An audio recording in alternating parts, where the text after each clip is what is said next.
Here's why I decided I wanted to leave the United States permanently at the age of 16. It all started in 2019 when I begged my family to take a trip to Japan, South Korea, and China. I'm now 23 years old and I lived in China for 2 years. Wish people, and by people I really mean Americans, but they're kind of sensitive, so let's just say people. I wish people could all experience what it's like to live somewhere where people actually care about each other. I don't think people understand how mentally freeing it is to not have to worry about all these tiny little things all the time. Worrying about leaving your purse at the table, or having to lock your car every time you get out, or making sure that your child is always in your field of view. All of these tiny little things take up cognitive load that you have to carry with you at all times. China is a high trust society because people can just fall asleep on the street, like this dude, for example. He's working at this barber shop and just taking a break. Nobody bothers him. Nobody's gonna steal his stuff. Just enjoying his dreams. And it's such a common thing to sleep on the streets in China, in cars with open doors, inside of a shop. It was so many times I went to a store and the guy's just sleeping. I could just take all the stuff. One time I went like twice to see his reaction. He didn't wake up. He wasn't bothered by me entering his store. Only when I raised my voice and I knocked his desk, he just, oh, what's up?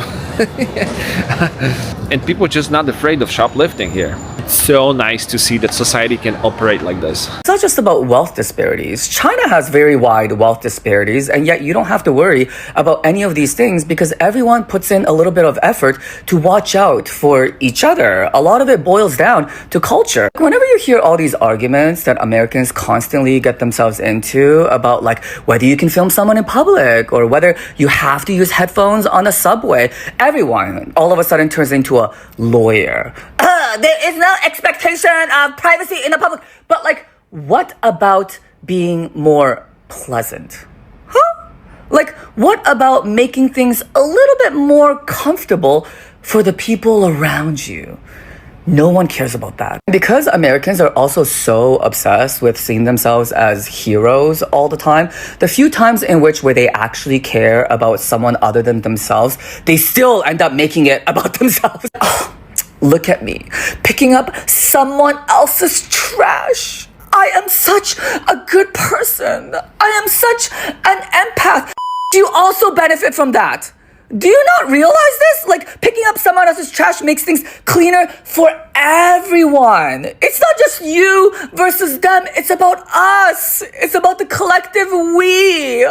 Why is that so hard for people to understand? Here's why I decided I wanted to leave the United States permanently at the age of 16. It all started in 2019 when I begged my family to take a trip to Japan, South Korea, and China. I'm now 23 years old and I lived in China for 2 years. So when I traveled to those countries, I just felt like the quality of life there was tremendously better than the quality of life in the United States. And that's not to say that being American doesn't have its privileges, because trust me, it does. Like, being an American, you do have privileges that people in other countries don't have. Like, it's really nice that we have one of the strongest passports in the world. We don't have to worry about getting visas everywhere we travel to. It's nice that most Americans can own cars. But at the same time, that's one thing I don't like about living in the United States, which is how poor our public transportation and our infrastructure is. It's just all so outdated, in my opinion. And my theory for why that is, which I know this is going to piss off a lot of people, I don't care how controversial this is what I've learned from my experiences, but my theory is that if they had to address the lack of public transportation, then they also have to address the gun issues and the drug issues that are so rampant in the United States. Because how can they start, making public transportation widespread when we can't even send kids into a classroom for 7 hours a day without worrying about their classrooms being shot up? Imagine a small metro station, or imagine a small bus where, people can't get off immediately and run away if something like that were to happen. We don't have the resources to deal with all of that. So yeah, I do think that the United States has a lot of structural issues that East Asian countries and the Middle East, some countries in the Middle East, don't have. The same year, I took a trip with my dad to Dubai right before COVID happened, and I just felt the same way. I felt like, wow, this place is so much safer. This place is so much, nicer and seems a little bit more advanced than the United States. And yeah, I know everyone hates Dubai now, but, during that time, that's how I felt as an outsider. And, I'm just so tired of living in a country where people aren't taking the gun situation seriously. Like, how many more lives really need to be lost until we start taking that seriously? I really think that that's what's holding us back. I think both the Democrats and the Republicans have so many issues which are holding the country back, and they're so caught up with arguing with each other that we never see anything change. We never see anything change. Like, honestly, I'm sick and tired of living that way. Bro, look at the Chinese. Like, they're not having these arguments. Yeah, of course, they live in a one-party state, but they're not having these arguments while they're sitting there, progressing. We're just moving backwards. We're moving backwards. We're not making any progress. And don't even get me started on the drugs. I think the drugs are another big issue, and I'm tired of the Democrats treating that like it's, infringing on people's personal freedoms, because honestly, bro, it's ruining people's lives. Like, both of these things, if you really think about it, they're both threats to the public, threats to public safety, and they're destroying people's lives. When it comes to the gun issue, like, I'm just so sick and tired of hearing people saying that guns aren't taking people's lives away. Name me one developed country that has as many shootings as the United States.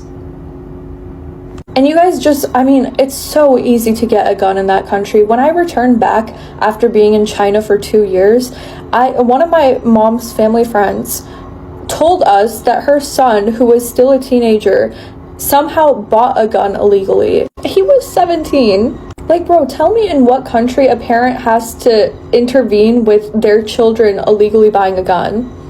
I'm just sick of it, bro. Like, you can't, in no major city in the United States can you safely walk around alone at night. And in my opinion, everyone can make all of the arguments that they want about how drugs and guns give us freedom. But one thing that nobody ever mentions is about how safety gives us freedom. And we don't have safety, therefore we don't have freedom in the United States. And when Trump first got elected, like, I just felt like everybody's racism was amplified.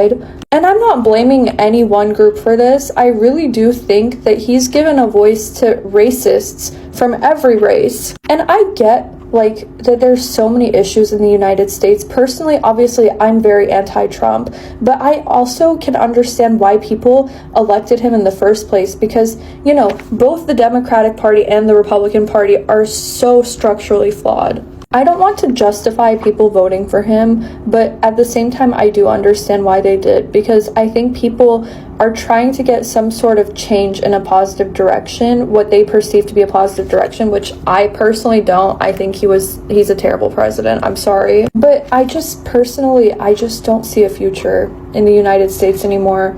I just don't see a future. I think people are putting freedom, the concept of freedom, above personal safety, above mental health, and above all of these things. And one thing that really worries me about the US is the future of the children. During my gap year after living in China for 2 years, I was a substitute teacher, and oh my goodness, bro, these kids, they did not want to do any schoolwork. They were just on their phones the whole time. Like, you couldn't even pry the phone out of their hands. They didn't want to listen to you. They were arguing with a teacher. During my time when I was in school, in elementary school, if you did that, like, they would send you straight to the principal's office, and now it's just so normalized. And part of the reason is because, like, when I was living in China, all of the kids were walking around outside alone. Something that Americans haven't been able to do since, the 70s, way before that. And I do think it's because people don't feel safe to go outside. People don't want to socialize with each other. People are becoming more antisocial. Really, if you think about it, who feels safe stepping outside where there's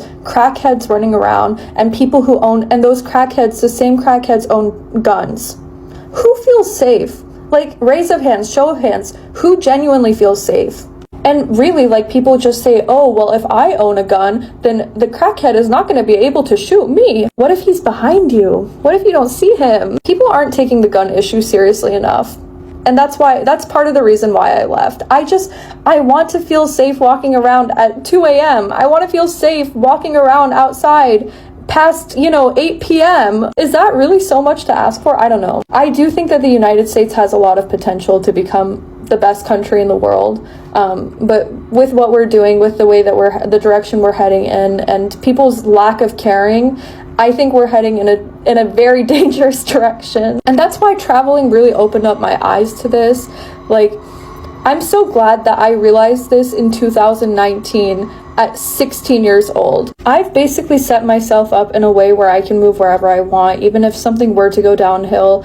I have degrees from different countries. I'm currently getting my master's in the UK, and I'm going to get another master's in China, and I have a bachelor's degree from China, and I have a bachelor's degree from the United States. So I've set myself up for getting the hell out of here if shit were to go south, which it is. The only reason I even engage in US politics anymore is because I have family there and I have friends there. If I didn't have those two things, bro, you would never catch me ever talking about the United States ever again. I would have left and just, let people figure it out. Let people figure it out themselves. Let people come to the same conclusion that I did. And the good thing is, I think people are starting to. Unfortunately, I've just become so detached from US politics. I barely engage in it anymore. My account only has followers because I used to be so engaged in US politics, and I've lost my passion. I've lost any sort of hope of getting people on the same page as me, because I just think people from both sides don't want to hear the truth. People from both sides don't want to go to other countries to see, how they're doing better than us and how we can sort of mirror them. Bro, listen, I did not like Charlie Kirk at all, but right before he died, he was in South Korea praising how safe it felt there, and in the same breath, he was the kind of person who was, telling Americans that they should be able to own guns, blah blah blah, and then got shot by a gun. People just aren't able to comprehend their own cognitive dissonance anymore. In China, people walk with their backpack open, and it's like, oh, you don't have to worry about pickpocketers? Well, because there's no pickpockets, I guess. In Europe, there will be somebody who would help him, to get rid of some stuff. Alleviate his burden. Look at this. In this situation in Europe, there will be people who would like to look into his backpack. Maybe there will be something interesting. Just saying.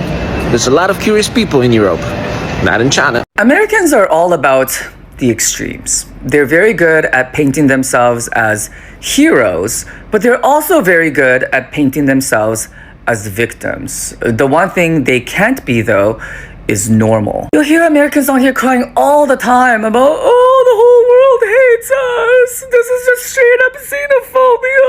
We didn't even do anything to deserve this. I'm like, I don't know about that part, but it's also not true.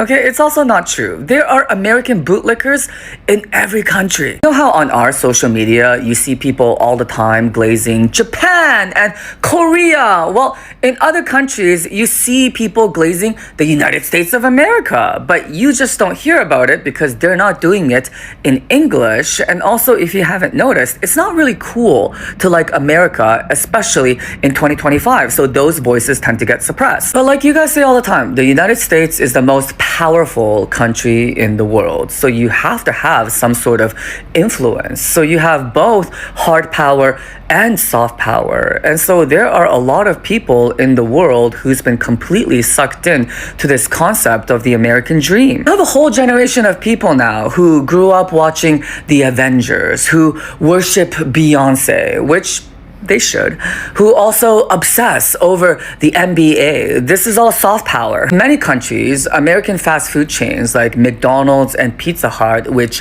Americans consider is junk, is considered to be somewhat of a luxury. It's like a treat. It's something that you give to your kids if they do well in school. So they associate America with positive things. Even in China, you still see people buying Tesla, Apple, Starbucks, even though there are local brands that are much, much cheaper and objectively better, but these American brands are seen as luxury items. They're seen as status symbols. I actually have one cousin in China who thinks that the United States of America is the greatest place on earth, and I don't really know what to say to her because I don't really want to burst her bubble. You know? I think it's good to have some hope in the world because the world can feel so hopeless a lot of the times. She would ask me questions like, Carissa, is it true that in the US, men can marry men and women can marry women? And I'm like, yes. She's like, wow. Carissa, is it also true that men can just like one day decide to be a woman and women can just one day decide to be a man? And I'm like,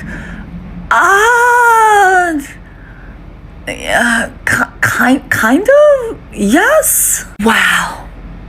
Carissa, is it true that in the US you can be as fat as you want to be? And I'm like, well, I guess compared to China, yes. Wow. 多好啊！美国多好啊！对，对，美国很好。